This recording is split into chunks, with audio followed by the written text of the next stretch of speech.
Approchez, approchez donc. Venez vous installer auprès de ce feu de camp pour écouter un nouveau conte horrifique d'une nuit d'été.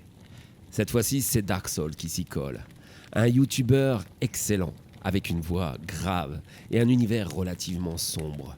Dans l'histoire qui suit, il est question de prédiction. Mais je ne préfère pas trop vous en dire, je préfère vous laisser découvrir cette incroyable histoire. Bien sûr, je vous retrouve juste après.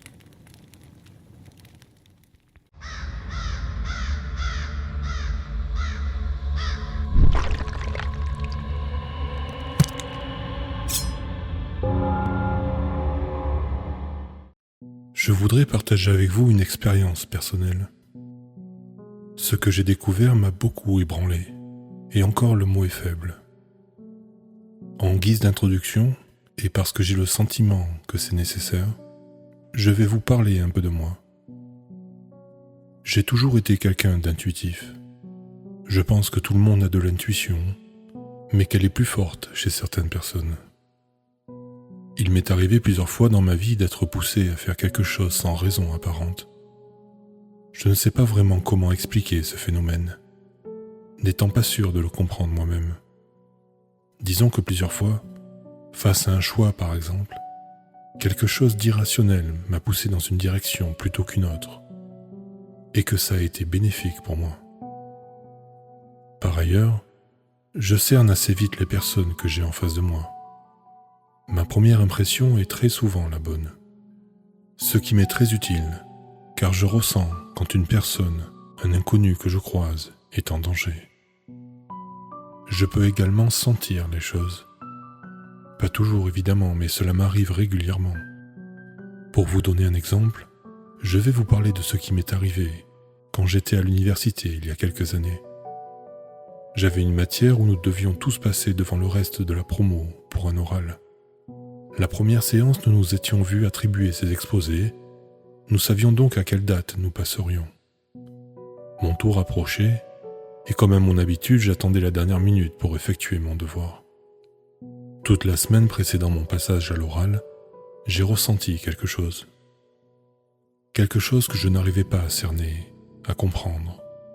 La veille de mon passage devant toute la classe, j'ai arrêté d'un coup de travailler. Je savais que ce n'était pas nécessaire, que j'avais le temps de finir mon exposé plus tard. Le lendemain, mon devoir à peine commencé, je me suis rendu en cours comme d'habitude. Je me suis installé dans la salle. La moitié de ma promo était déjà là. L'heure du début de cours est arrivée. Nous avons attendu, mais notre professeur n'est jamais arrivé. Un membre du secrétariat est venu nous dire qu'il était absent. Vous vous dites sûrement que j'ai eu de la chance, et c'est aussi ce que j'ai pensé sur le moment. Seulement voilà, ce n'était pas la première fois que ce genre de choses m'arrivait, et ce n'était pas non plus la dernière. Il y a quelques années, et de façon très ponctuelle, j'ai commencé à faire ce qu'on peut appeler des rêves prémonitoires. C'était sur des choses très banales, un objet, un animal que j'allais croiser dans la journée. Une fois, j'ai rêvé que j'avais une douleur, comme une torsion au niveau de la hanche. Je me suis réveillé et la souffrance s'était évaporée. J'ai croisé ma mère et mon frère dans la matinée, et mon frère s'est plaint d'avoir mal quelque part. Je lui ai demandé ce qu'il avait, et il m'a décrit exactement ce que quelques instants plus tôt j'avais vécu en rêve. La même douleur, au même endroit exactement. Ce n'était peut-être qu'une coïncidence, mais c'était tout de même fort. Ce que je vivais n'avait rien d'extraordinaire non plus. Je n'avais jamais prédit un accident, par exemple. Mais cela me trottait dans la tête, et je me suis mis à faire des recherches sur l'intuition et les rêves prémonitoires. J'ai développé une véritable fascination. Sur Internet, j'ai trouvé des exercices, des rituels pour accroître son intuition et favoriser les rêves prémonitoires. Il y en a un qui revient très souvent avec une rose blanche à la pleine lune, par exemple. Toutes les recommandations que j'ai pu trouver ne marchaient pas à tous les coups. Mais plus le temps passait, plus je sentais que mes intuitions devenaient plus fortes, plus justes. J'ai commencé à faire de plus en plus de rêves prémonitoires. Au début, c'était encore des choses futiles, sans grande importance. Mais de voir que je voyais juste pendant mon sommeil m'a encouragé à continuer mes expériences de méditation. de rituels, etc. Et puis un jour, j'ai rêvé que ma petite sœur avait un accident de voiture. J'avais l'heure et le lieu exact. Seulement j'étais très loin de l'endroit. Je l'ai appelée pour la prévenir, lui dire qu'elle devait faire attention. Elle ne m'a pas cru. Ma famille n'a jamais été très réceptive à ce qui m'arrivait. Elle prenait tout ça pour de la chance ou des coïncidences. Ma sœur a eu son accident, exactement à l'heure et l'endroit auquel j'avais rêvé. Heureusement, ce n'était pas très grave, du moins pour elle. Cependant, elle avait renversé un piéton. Elle n'aurait pas pu l'éviter car il sortait littéralement de nulle part et avait traversé la chaussée sans regarder et comme un dératé. C'était un jeune homme. Il avait survécu avec de graves blessures. Aujourd'hui, il est sûrement parfaitement remis, mais ma sœur est toujours autant traumatisée. Elle ne conduit plus depuis ce jour et refuse de me parler. Je ne sais pas si c'est parce qu'elle culpabilise de ne pas m'avoir écouté, ou si c'est parce qu'elle a peur de mes compétences. Les gens sont parfois effrayés par leur avenir et ne veulent absolument pas savoir ce qu'il leur réserve. J'ai ensuite vu en rêve des choses plus graves. J'ai vu la mort d'un de mes proches. Quand celle-ci s'est réalisée, j'ai failli arrêter tous les exercices et rituels que j'avais pris l'habitude de faire pour de bon. D'ailleurs, j'ai effectivement arrêté tout ça pendant 3 ans, et mes rêves sont devenus beaucoup moins fréquents. Puis la tentation et la fascination sont revenus et j'ai recommencé. Il y a quelques mois, j'ai réalisé un de mes plus grands rêves, un grand voyage à travers l'Asie. J'y suis allé avec un bon ami à moi, passionné également par le pouvoir de l'esprit, sans jamais toutefois s'être laissé tenter par le genre d'expériences et de rituels que j'avais pu effectuer. Mais il était très ouvert et m'écoutait toujours avec une grande attention quand je lui rapportais mes découvertes. En Inde, alors que nous étions dans un bar en train justement de parler, sûrement un peu trop fort, de l'intuition et des rêves, un homme est venu nous accoster. Il nous a révélé qu'il avait entendu notre conversation et affirmé qu'il pouvait nous conduire à une personne spécialisée dans ce genre de phénomène. Mon ami n'était pas très convaincu, il était méfiant. En temps normal, je l'aurais été aussi, mais quelque chose me poussait à suivre cet homme. C'est bien la seule fois de ma vie où je n'aurais vraiment pas dû suivre mon intuition. Nous avons suivi l'inconnu. Je m'attendais à ce qu'il nous amène dans un vieux taudis où une vieille femme nous lirait les lignes de la main et essaierait de nous vendre quelques mixtures étranges pour trouver le bonheur. Au lieu de ça, nous sommes allés dans un appartement de tout ce qu'il y avait de plus banal. La personne qui vivait là devait être quelqu'un d'aisé. Un homme est venu à notre rencontre.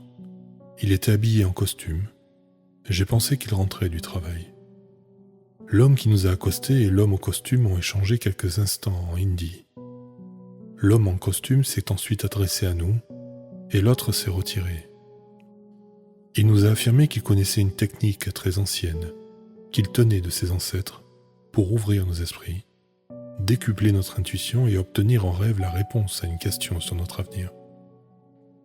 Mais pas n'importe quelle question, celle qui nous obsédait le plus, même inconsciemment. Je dois dire que sur le moment, je n'avais pas vraiment de grandes questions à laquelle je cherchais désespérément une réponse, mais je me suis prêté au jeu. Mon ami n'a pas voulu. L'homme en costume m'a alors donné de l'encens. Il m'a expliqué que c'était un mélange de plusieurs plantes, et notamment de jasmin, qui était très bon pour ce genre de rêve sur l'avenir. Il m'a également donné une petite feuille où figurait un genre de prière, écrite en phonétique. Je devais répéter cela 3 fois avant de m'endormir.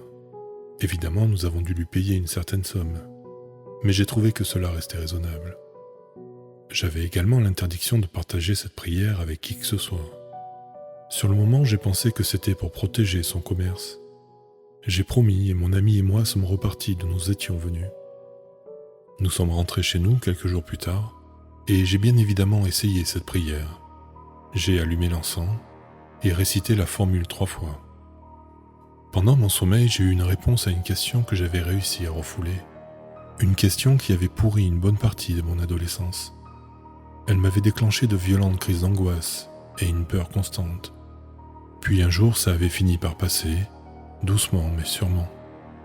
Seulement cette fichue prière avait ramené cette question, car cette interrogation avait toujours été là, quelque part dans mon subconscient ou mon inconscient, bref, quelque part dans mon esprit. Cette nuit-là donc, il y a exactement 4 mois, j'ai fait un rêve incroyablement réaliste. C'était d'abord une suite de plusieurs flashs.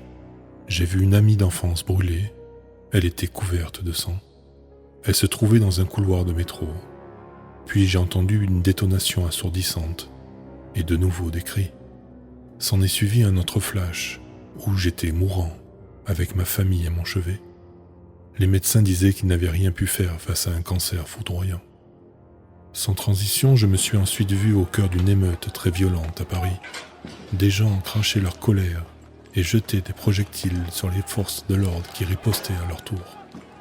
On était en 2018. Puis soudainement, je me suis retrouvé à Los Angeles.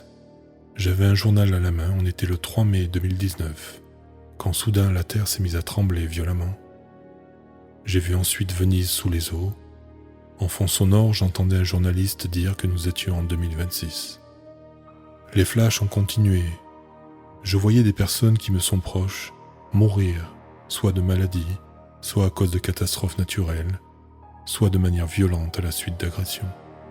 Mais le plus frustrant, c'était que pour ces flashs-là, je n'avais aucune indication de temps ou de lieu.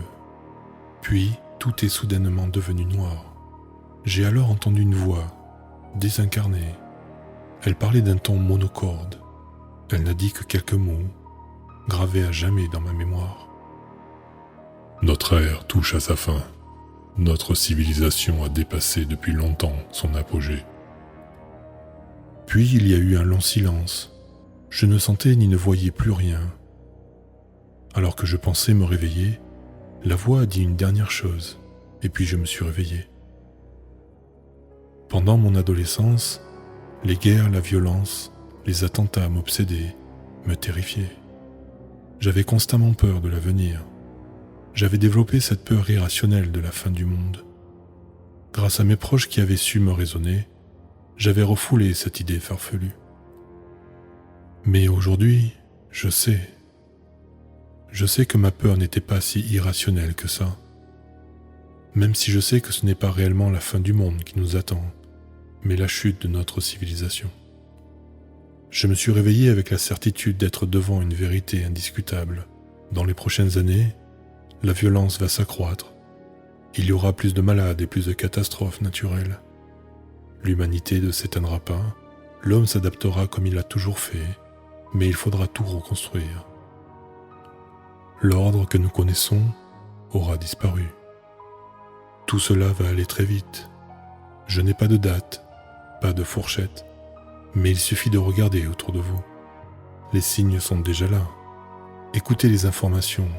Voyez comment la violence grandit, comme la peur devient petit à petit notre quotidien. Voyez le nombre de catastrophes naturelles chaque année.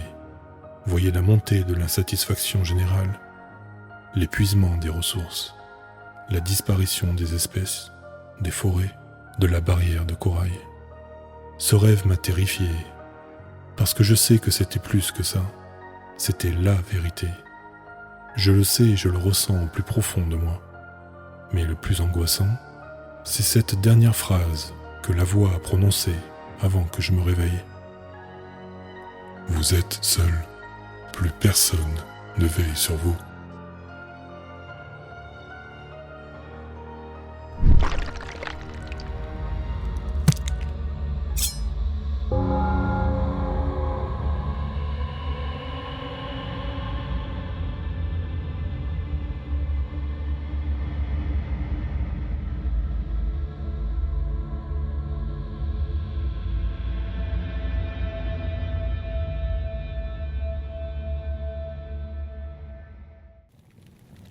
Impressionnante, n'est-ce pas? J'ai adoré cette histoire. Si on pouvait deviner l'avenir, hein, ça fait peur quand même, je crois. Bon, vous l'avez compris. Si vous avez adoré son travail, alors vous vous rendez dans la description de cette vidéo et vous allez cliquer directement sur le lien que je vous ai mis. Vous vous abonnez bien sûr à son univers et vous écoutez toutes ces histoires et vous vous régalerez, je n'en doute pas du tout. Allez, il est déjà l'heure de se quitter. Je vais donc éteindre ce petit feu de camp, mais je le rallume très prochainement pour un nouveau conte horrifique d'une nuit d'été.